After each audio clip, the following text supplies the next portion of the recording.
Assalamu alaikum урматтуу мекендештер. Жалпы Москва шаарында жүргөн биздин боордоштор амансыздарбы? Менин аты жөнүм Зулпин Нурматов, Максим Баткенский. Москва шаарында күн жылыды. Жай келди. Сууга түшкөндөр көбөйдү. Ошону менен биргеликте сууга түшүп чөгүп кеткендер да көбөйдү. Акыркы бир жуманын ичинде Москва шаарында кыргызстандык 4 жигит сууга чөгүп каза болду. Бүт баары жаштар. Урматтуу тууганым, эгер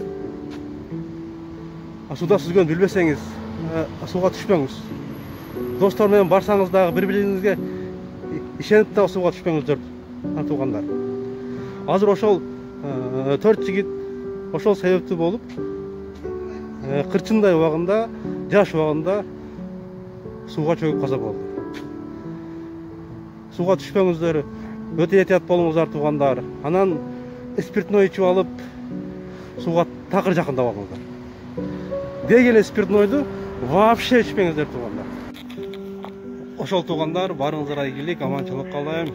Этият болуңуздар. Тууган уруктарыңызды сурап турубуз, каяк кеттасың, не кылтасың деген.